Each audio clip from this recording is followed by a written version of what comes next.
A very good evening, and once again, welcome back to the interview preparation session here. So, let's do few things with related to forecasting, right?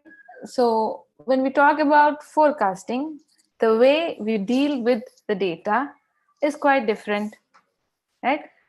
So, one question to you all is that what is why maybe the difference between prediction and forecast, right? What is the difference between these two? When you use the terminology as prediction and when you use the prediction, the word as the forecast.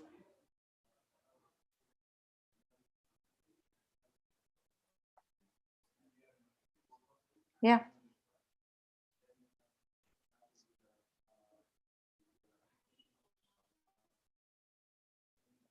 What is this all about? Prediction and forecast. Does it both mean the same? Or do you find any difference between those two? What is the thing which is making you the difference? So, when you talk about the prediction or the word predict, right, you are doing the same thing happens in both of the cases, but the way the data you take, right, if it is a time series data, you don't call it as a prediction, you call it as forecasting, right? So generally we use this terminology when you want to do climate forecast, weather forecasting, sales of tomorrow, right? And right, so when you do this, we'll know, we say the user terminology as we are forecasting future tomorrow, right? What is tomorrow? So that time we call it as forecasting. But when you talk about prediction, right, here we don't have anything which is related to time, right? We don't have anything related to time. If at all you have collected the data, you have your input, you have your output. Whatever the inputs you have, right, they are nowhere related with your output with respect to time. If a person is coming for a checkup in a hospital for one day, right, maybe he's coming on Monday, he has all the parameters and his report says that he is COVID positive. Maybe if he comes on Tuesday, would that report change to negative? Not really, right? Because based on Monday or Tuesday, your output is not having any effect. Whether it is 1 or 2 or 3 days, or you take monthly data, or you take 4 months in a year, or you take 7 days data, whatever it is, that is not having impact. The output is output. That time you call it as prediction, but not the forecast.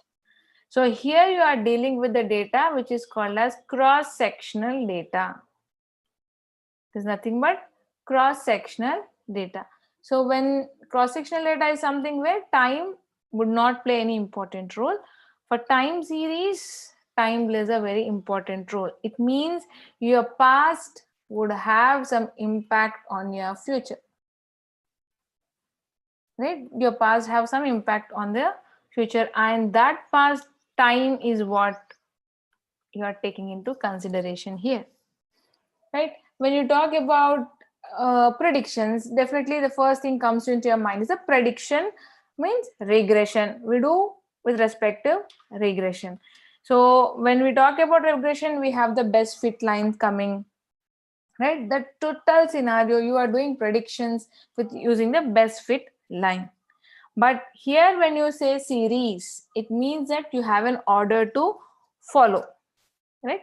Normal regular data is cross-sectional data, and this data is called as forecasting data, because you are using the time series data here for your forecast. Okay, now when you talk about whether it is forecasting or it is prediction, the scenario or the thing what is happening in the backend is the same, right? You are estimating a value which you don't know. You are predicting the future, taking time into account, right? So now you know what is prediction, what is forecasting, right? Now, do the cross-sectional data in time series have the same kind of data, or they are any components related to time series? What are the components associated with time series? How do you start with this? What is the approach when you have time series data?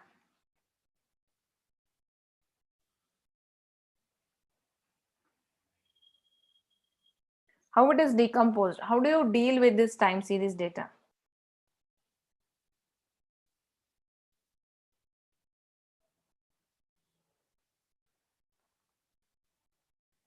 Yeah. So when you talk about time series data, what happens? You have to check, right? You would check in such a way that exactly you have, very good. You have something called as systematic and non-systematic parts, right? Systematic and non-systematic parts. So when it comes to non-systematic part, you have level component, you have trend, and you have to check for seasonality, right? But here only one thing, that is noise, right? So whenever you are talking now, I am speaking, right? I can draw a wave like this. It's smooth and enough. There are no breaks, no disturbances, nothing. So my voice pitch is going up, it's coming down, again up, down, like this, right? Suppose you say that okay, some disturbances in between. What happens? You have some noise here, maybe at this point of time, or here, of somewhere around towards the discussion, right?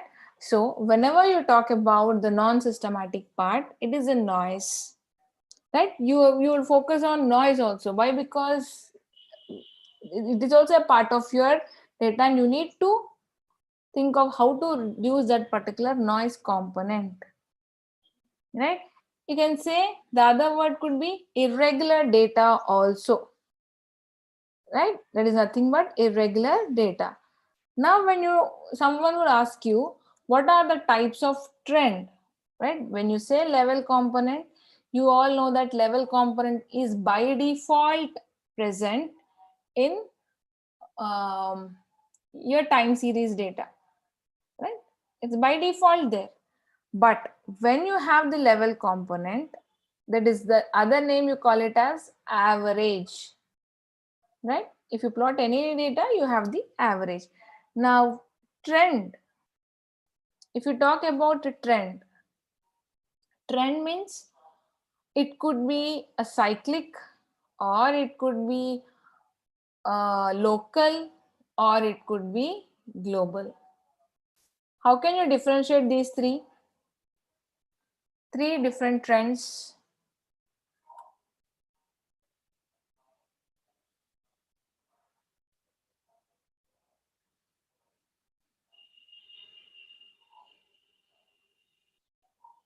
How can you say that it is a cyclic trend, or it is a local trend, or it's a global trend?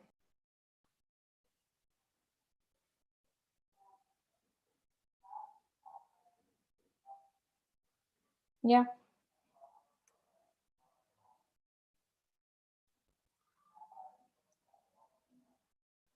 What is this, or what is local trend and what is global trend?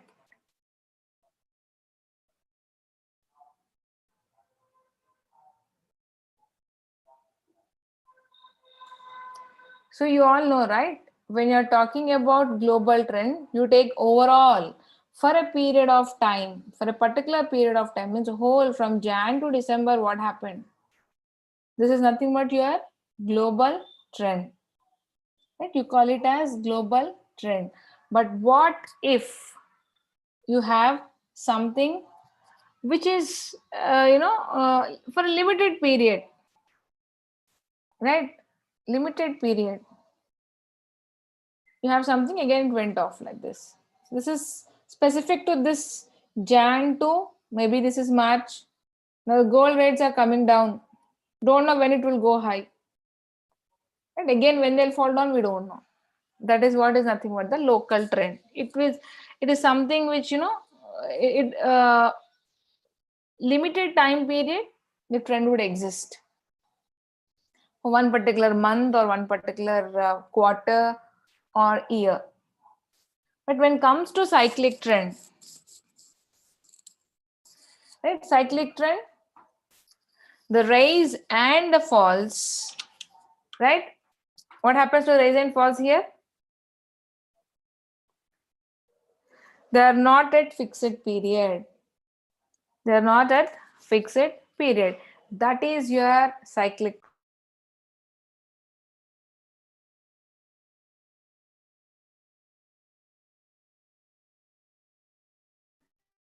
They are not a fixed period. That is your cyclic trend. So trend could be any type, right? Now, when the first plot you do, right, for any time series data is time plot. But you in that only you try to fix few things, understand few things with respect to your data. The time plot gives you few insights, right? What is that we are trying to understand with the time plot? You will check whether you have any kind of seasonality, right?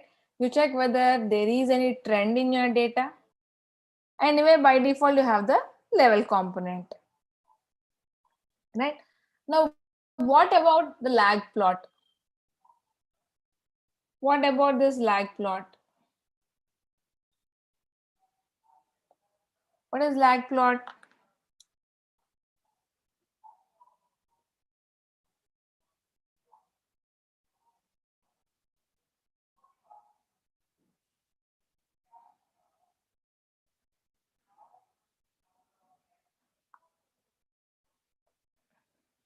What happens in lag plot?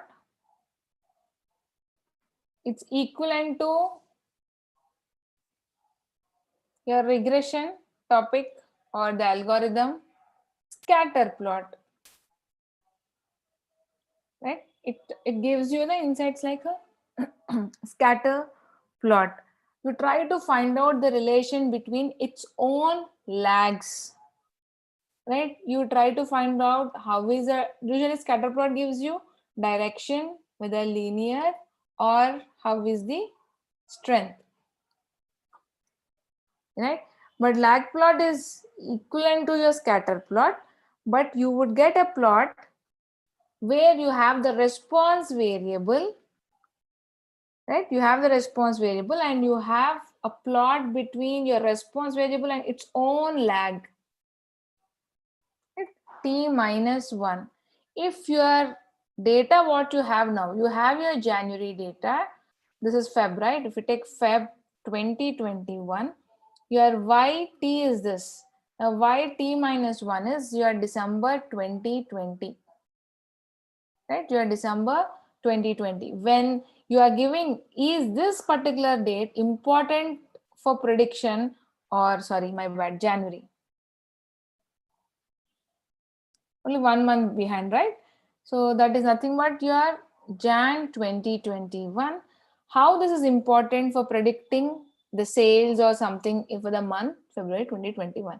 You are trying to find out the scatter, the strength, the direction, everything between y of t minus 1.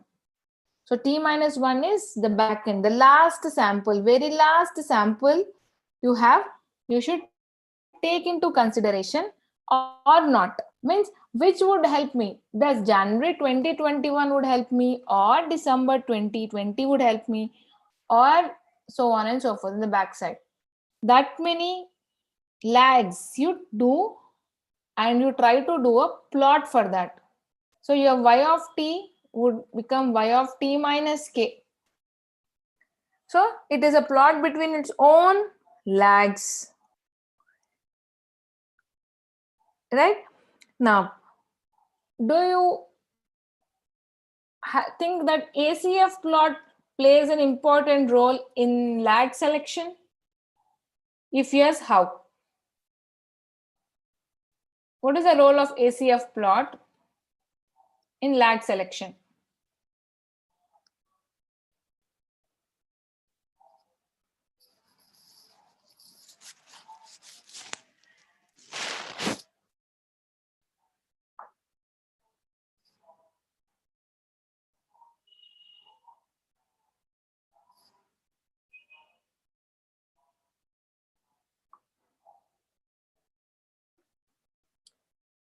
How is this related?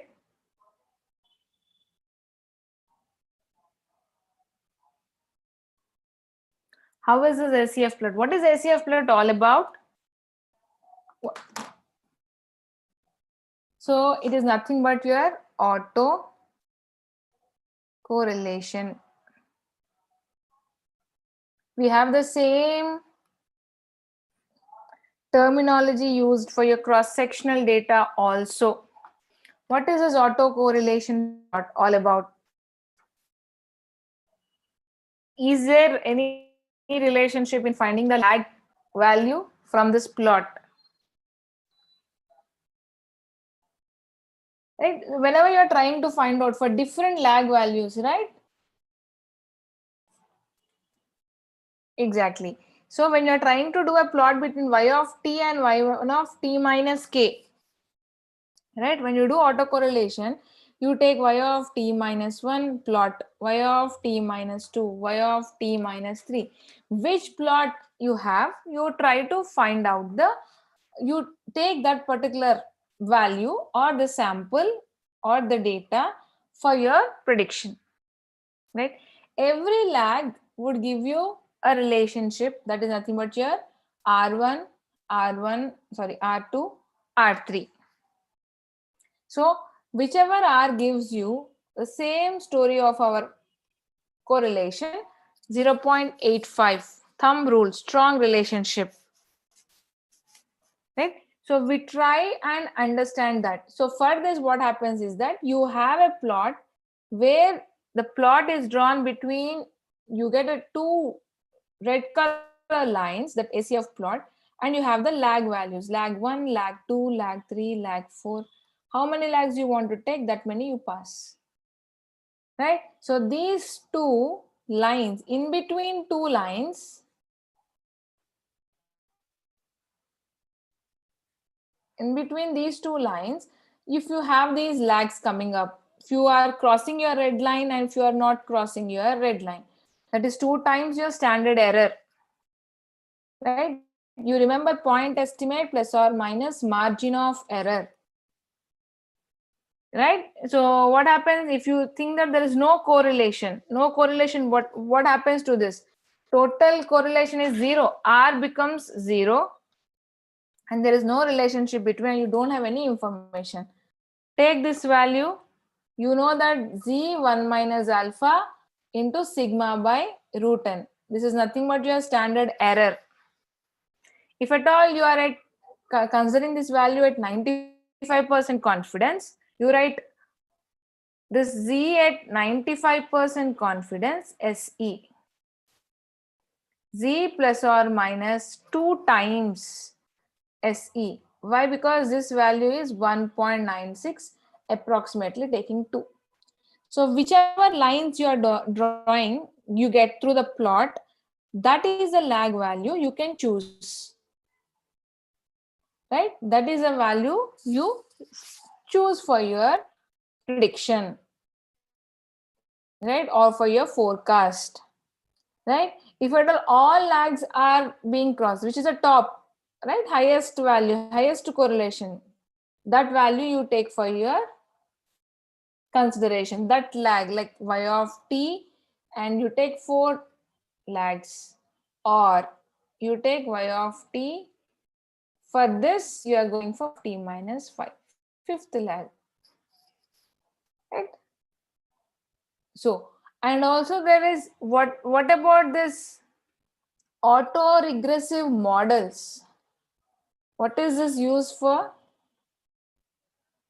Why you want to do something with respect to autocorrelation is what you got. But what is this auto-regressive models?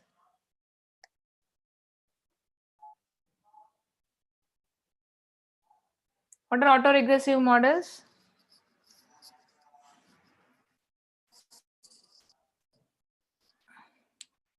You call it as AR models. They're exclusively for what?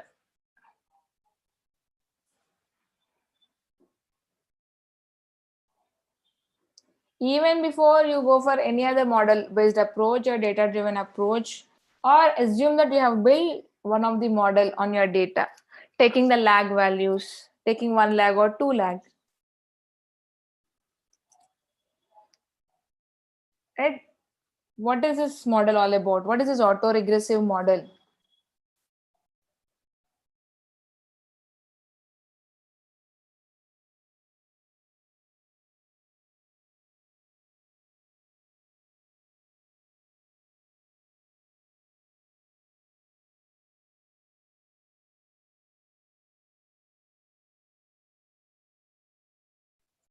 You remember, usually you have y is equal to beta naught plus beta 1 t. Right? If this is time series data, you have this equation. If at all it is your normal cross-sectional data, you get this equation. So usually what happens, you are choosing your coefficient with this input variable beta 1 in such a way that you get a very good strong relation. Your predicted value would be nearly equal to your actual value. Right? In AR model, what we are doing, we are choosing the lag values from ACF plot. Whichever lag is giving you the strong correlation, you are predominantly taking that lag value for forecast.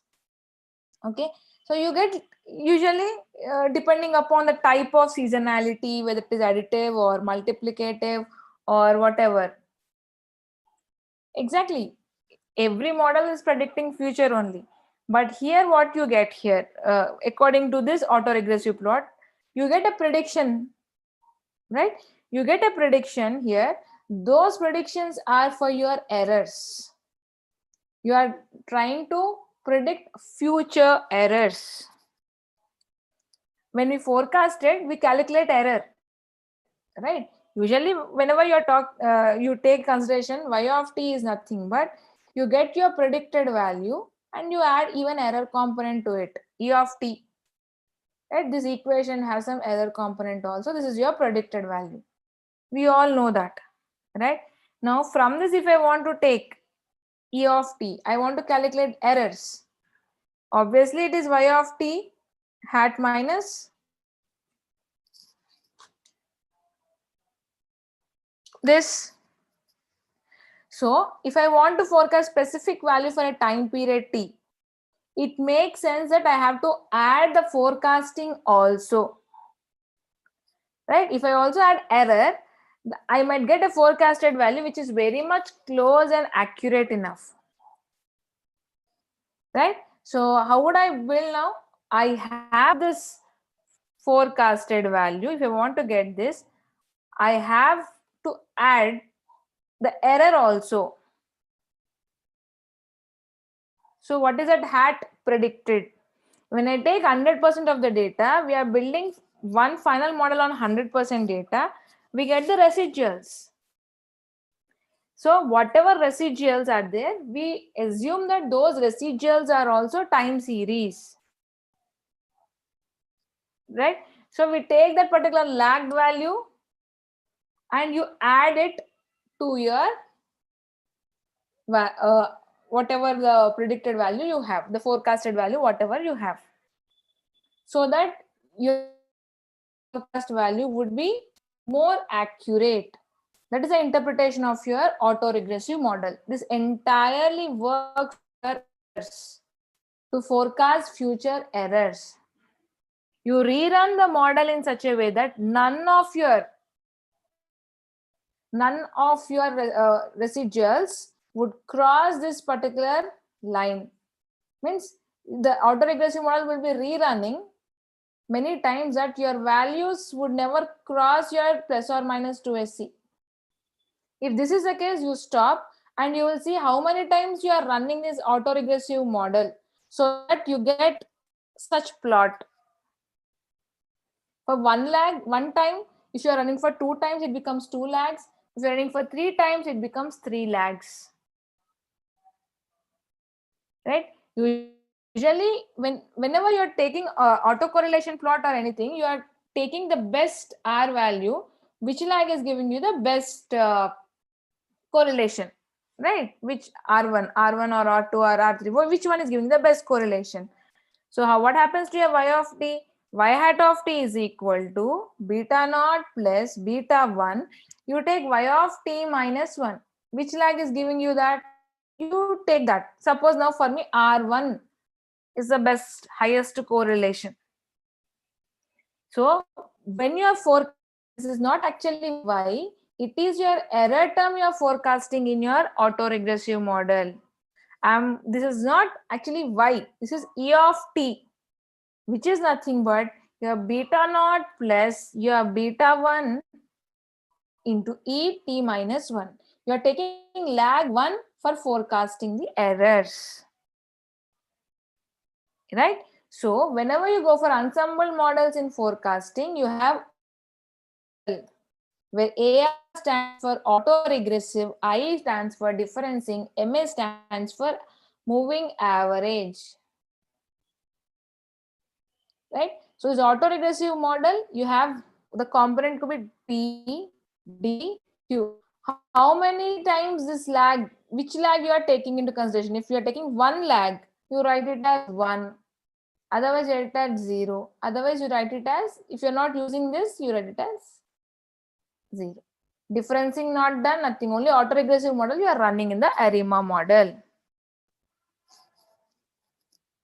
So, after running this model, you check for again residuals. If any lag value is having significance, you repeat again and again that model till all the residuals are insignificant.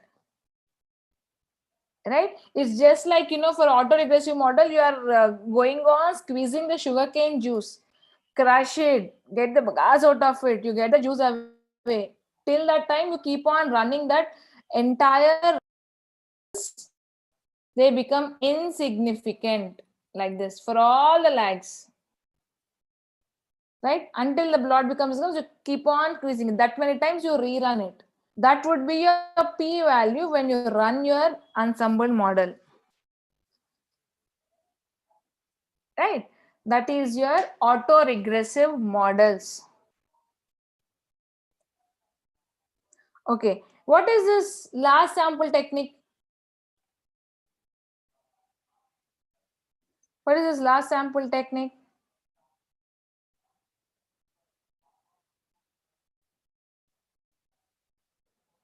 The name itself, you have the idea, right? You have the last sample. The most recent, just now I told you, right? When I'm doing Feb 2021, I take Jan 2021. This is my last sample I have collected. Right? This is what I have collected. This is also called as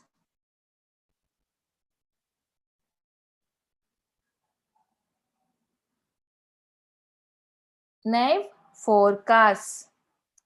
Right? Naive forecast works with last sample. It's nothing but your last sample technique. Right? It's nothing but you are taking the most recent for your recent number for your prediction. Right? Why? Because this would, maybe it would work well sometimes if at all your data is having some pattern being followed. Right? If your data is having some pattern, definitely this would work good. If at all the data is not having any pattern, there is no relationship between your past and your future, this would not do well.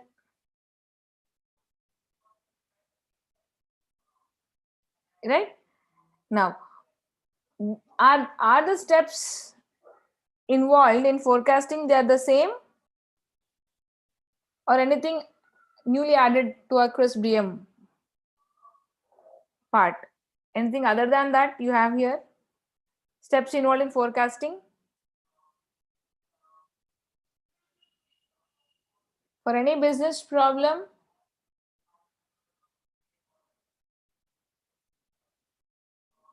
you define your goal, you collect your data, then you do your EDA part, you do your pre-processing, right? You partition your data. Right? When you are partitioning the data, what things you have to keep in mind when it comes to forecasting?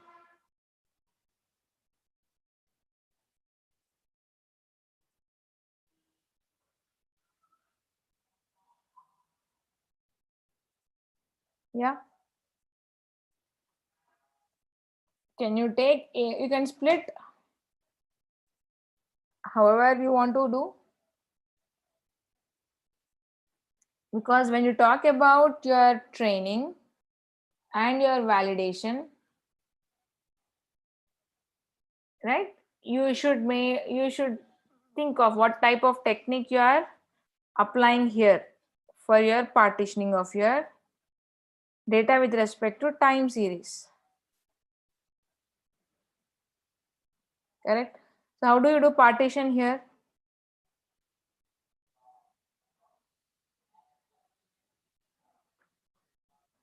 So you are choosing training, you have the validation data. Whenever you are choosing your validation data, what is that you have to focus on? You should know what is the data collected, right? First thing is how many values you want to forecast. How many values you want to forecast is what you should keep in mind. Then you have to check what is the seasonality. You have a quarterly data, or you have yearly data, or you have what kind of data is there, right? You should check the seasonality of the data, right? How many values? That is nothing but you talk about the length. And finally, you would take a call, and the most recent data would be there in validation. Suppose I have collected from 2010 to 2020 and I want you to forecast for 2021. Like normal partitioning, you can't put 2010 in validation data, you can't put 2020 in training data. Wrong, right? Because you have sequence, what you do, you have to take the most. 2020 would be your validation data, right? If at all you have 1.5 years data, also you have only 18 months data. From that also, first 12 months would go for training, then 6 months would come for testing, right? That is what you have to consider when you are going for partitioning your data. Then after partitioning, what will you do?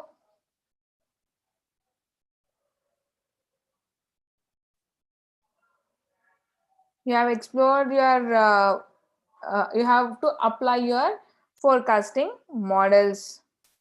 So when you are applying your forecasting models, here you can see that you have two different approaches. Right? Two different approaches you have. Right? What if your past and future would not replicate each other? What is it? How do you move forward? You are saying that your past is no way impacting your future because of pandemic, this situation what we see. Maybe it is Christmas sales, or it is Diwali sales, or any sale. Right? 2019 is nowhere having the same kind of sales in 2020 and now also in 2021. What is the approach you go for?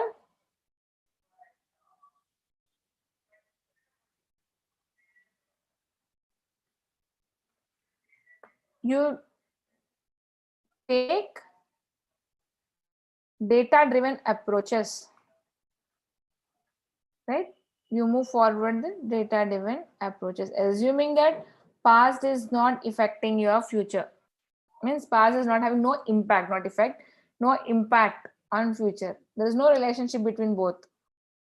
No pattern is being maintained, right? That is your data driven approaches. So what are the things we studied in data driven approaches?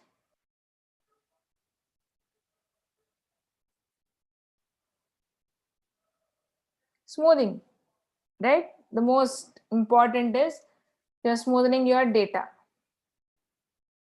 Why do you think you have to smoothen your data? Why this is required? Why is smoothing required?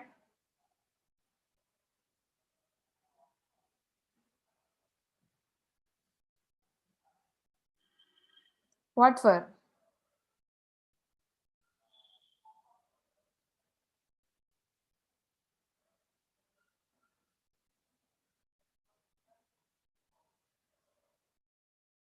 You are assigning some weights, right? So it is nothing what the weights are what you are applying here, right? They may be decreasing as and when your observation is becoming older. So based on the smoothing concept, the weightage what you give to your previous samples is decided, right? The weightage what you give to your previous samples. If you take something like, now you have Feb. How much weightage you would like to give for Jan 2021?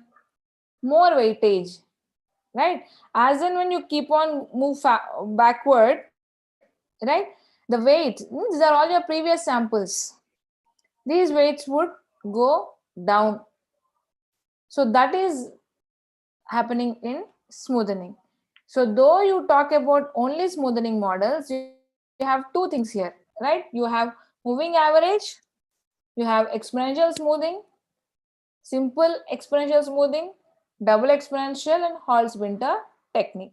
Each of this model would use different things. It uses alpha, it uses beta smoothing, it uses gamma.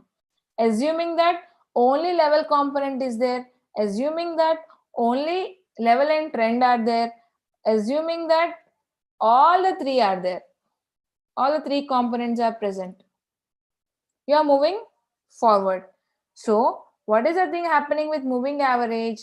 Moving average is something which would help you to take the average of your values whatever you have recorded. You take the average, right? How many times you would go back, right? Moving average talks about,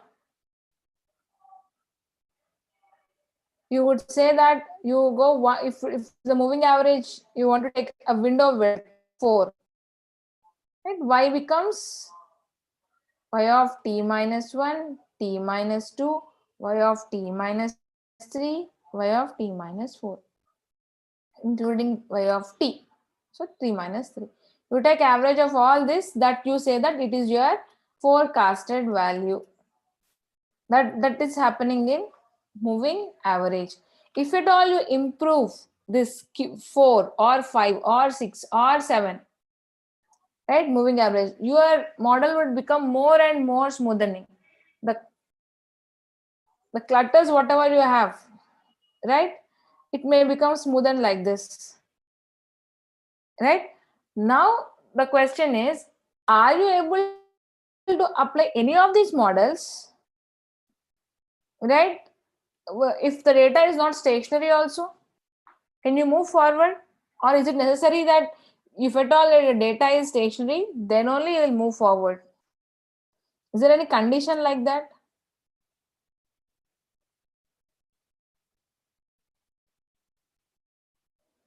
Is it important that you have to make your data stationary? If yes, how would you make it? How would you make your data stationary? What is the procedure you follow for this?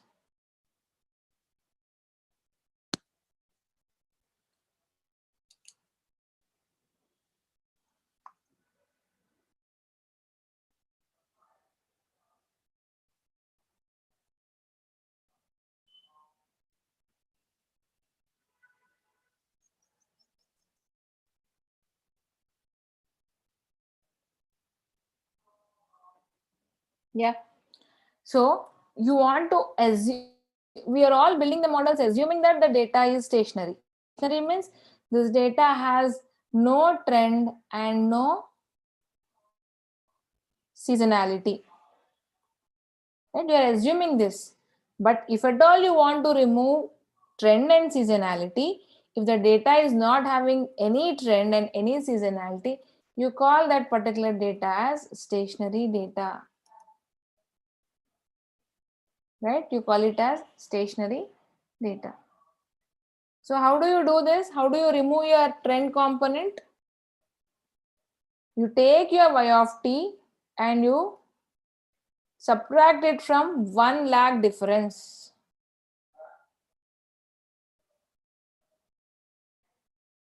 Right? Subtract it from 1 lag difference. Then you will be able to remove your trend. If at all you want to remove seasonality, if at all you have quarterly data or monthly data, you subtract it, right? Or quarterly data, you subtract it, you remove seasonality. After removing these two, the data what you have is your stationary data. But we are building all these models assuming that the data is stationary. Right? We are assuming that the data is stationary. Correct? So, whenever you talk about moving averages, right, we have many types there. Centered moving average, trailing moving average. But when you talk about central moving average, if at all you are calculating one center data point, it needs two, if at all you are talking about window width, 4. You want these to this side and you want front and back two values are required so that it becomes 4. Right? But what happens? You'll never have these future values, no? So this is only used for visualization purpose. We need to choose past few values, future 2 values. Yeah, we don't have any future values, so this is only used for your visualization purpose, and it is calculated based on the window width which is centered around your t. Right? Now what is the difference between your moving average and smoothing?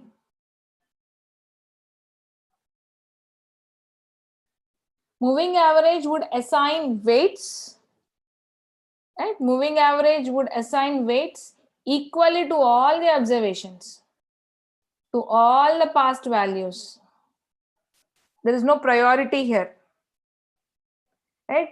You usually prefer this when your environment is not volatile. But here it is opposite.